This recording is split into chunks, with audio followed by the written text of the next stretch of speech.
orangnya santai beda ini. Jadi saya diminta untuk berbagi ya mengenai gabung budaya. Permasalahannya itu ketika masuk ke karakteristik geraknya, karena gamuh kan tarian istana, jadi dia pengaruh Majapahit, lalu kemudian berkembang di Bali sekitar abad ke-15. Banyak sih, ada yang memperkirakan abad 11, tapi ketika sudah masuk cerita Panji, jadi gamuh ini kan salah satu drama tari yang menggunakan cerita Panji. Nah, ketika di abad ke-15 itu, lalu kemudian gamuh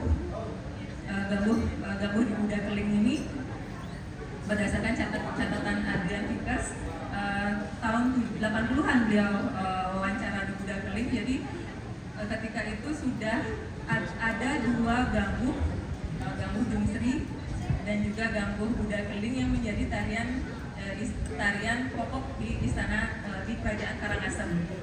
Nah, kenapa saya sesungguhnya Bu, saya masih cukup gugup untuk menyampaikan tentang gamuh Buda Keling. Saya bukan pelakunya, tapi karena kecintaan saya sebagai generasi muda selain Buda Keling yang terlahir di perantauan, gitu.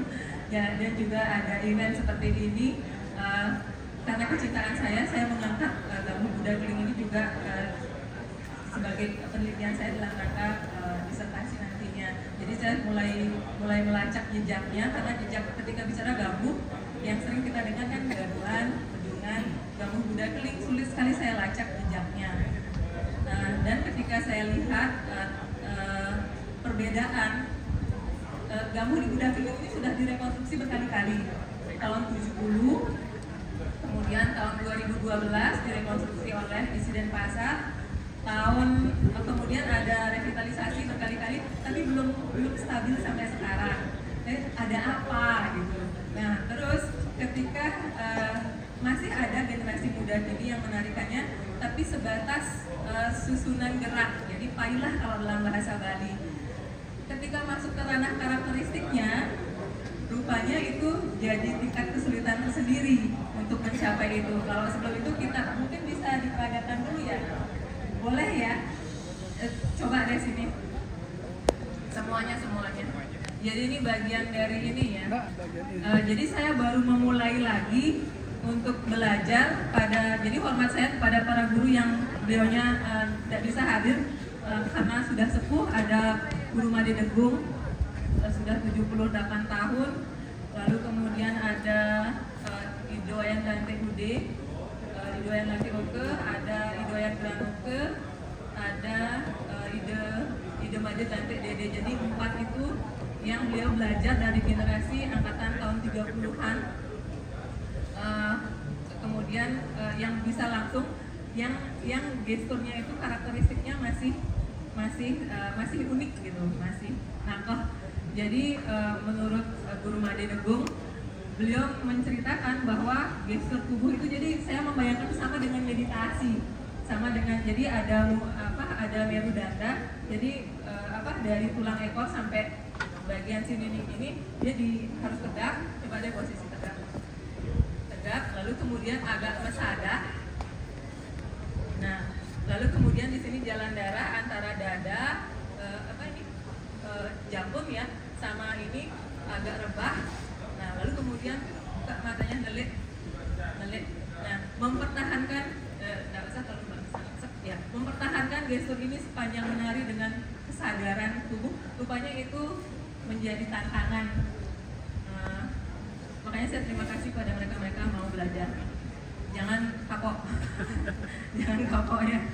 Itu. Jadi itu salah satu letak kesulitannya, letak tantangannya gitu.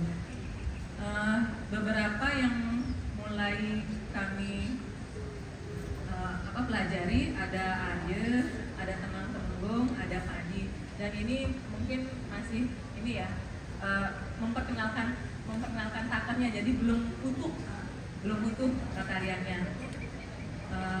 Bisa Aryenya Dumunan nih, batu nih, Demang Temenggung Dumunan, Demang Temenggung Dumunan.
kono niki gini.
Dengan guru-guru itu masih mungkin 30%, mungkin juga belum sampai ya. Oh, masih di bawah lagi. Aku nanti bisa ditanya bagaimana pengalaman mereka. Jadi kalau pinjam istilah mereka, Bu, tubuh saya masih konflik, jadi tubuh saya masih belum nyaman gitu. Jadi pergulatan kami masih di wilayah takar itu, belum sempat belajar tentang tabuhnya, bagaimana, karena gambung kan, keunikan gambung ngigelang gending, jadi bagaimana ngencak ini sama sekali belum tadi. Jadi supaya nggak salah persepsi nantinya. Jadi itu baru sedikit dari kata-kata Arya. Habis itu apa ya, Panji ya. Nah, untuk Panji ini pun Panji ini yang belajar ini Gehan dari Guru Made Degong ya. Cuman untuk pada Sane Market dan ya jadi metode saya untuk mengajak anak-anak muda ini latihan. Jadi saya meminang mereka, lalu kemudian saya mengajak mereka ke guru-guru. Di foto itu ada salah satu gurunya kan dapat dilihat ya. Jadi dalam posisi beliau membungkuk pun gestur tubuh ini masih tetap terjaga. Kalau dilihat di foto itu, jadi tangannya, nah itu yang sulit gitu. Nah, jadi saya mengajak mereka untuk belajar langsung pada gurunya, lalu kami latihan di Denpasar, kerja studio untuk membiasakan, jadi di bawah pengawasan saya. Lalu kemudian tentu kalau belajar yang klasik saja, saya khawatirkan mereka jenuh, karena terbukti mungkin 50% ya. Kak Adit, berapa persen yang sudah mengundurkan diri? Jadi gitu, jadi salah satu ya sudah ngajak apa sih selera anak muda sekarang di era yang digital, semua serba cepat. Kalau dipaksa latihan yang harus begini sekian berjam-jam itu kayaknya mereka harus ada sesuatu yang bergairah. Jadi itu saya gabungkan, kombinasikan dengan kesenangan mereka. Jadi pakem Panji ini sebenarnya sudah ada Panji Masuta Soma yang garapan-garapan baru itu, jadi saya kombinasikan, eksplorasi juga. Dan ini akan kami tampilkan bentuk eksplorasinya ya, Bapak Ibu ya, bentuk eksplorasinya. Tapi takal-takal Panji yang saya ambil dari Guru Made Degong masih dapat terlacak di sana. Sudah siap? Dan kalau Gambuh biasanya pakai cerita Panji untuk kebutuhan karya nantinya ini. Saya mencoba mengambil Suta Soma karena kaitan sama desa Budak Keling ya, identitas Budak Keling.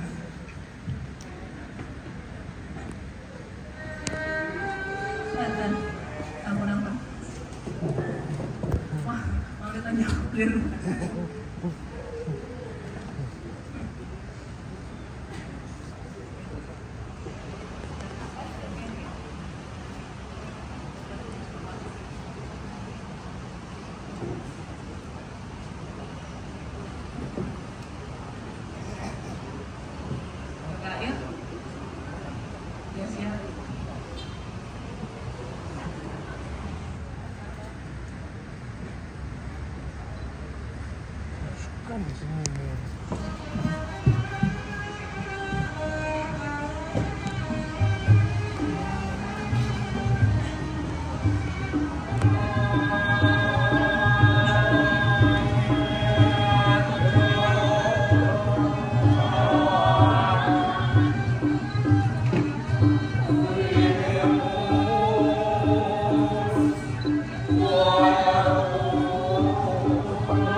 ketika ada konflik di mana di kerajaan di Klungkung.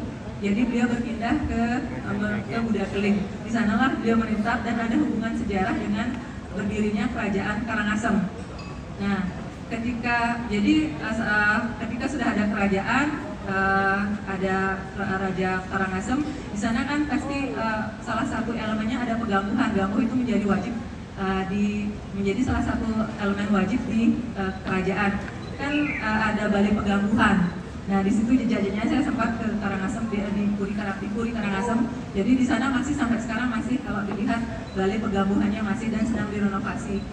Nah, di situ jejak-jejaknya di situ. Nah, kapan adanya itu tidak tercatat dengan pasti, teman. Ketika saya merunut, ketika masuk masa kejayaannya itu yang bisa dirunut oleh para tetua kami sekarang itu tahun 20-an, 30-an, lalu kemudian redup kemungkinan karena Perang Dunia Kedua, setelah itu peristiwa Gestapo, beruntun itu Gestapo, lalu kemudian peristiwa Gunung Agung meletus. Jadi beruntun rangkaian itu sampai akhirnya ketika masa kecil ayah tahun berapa ya, itu melihat jadi generasi tetua-tua kita dulu dari rumah ke rumah itu masih menari gamuh, cuman gamuhnya sudah nggak ada. Itu ada inisiatif dari Pak Granoke, jadi mantul sama timnya Sepuh sama ini yang di Budak Keling, beliau berniat untuk merekonstruksinya tahun 70-an itu. Habis itu redup lagi, ya perubahan ini ya ada banyak orang tahu, jadi kosong mungkin di Budak Keling, perubahan sosial di Budak Keling, dan kemudian tahun 2012 lagi direkonstruksi dan seperti yang saya sampaikan tadi. Sampai sekarang ada anak-anak tapi karakteristiknya ini menjaga karakteristiknya itu rupanya bagian tersulit dari ya semoga saja apa yang kami upayakan ini bisa berlanjut. Terima kasih Bu untuk kesempatan untuk berbagi pada event ini. Terima kasih Bu. Matur suksama.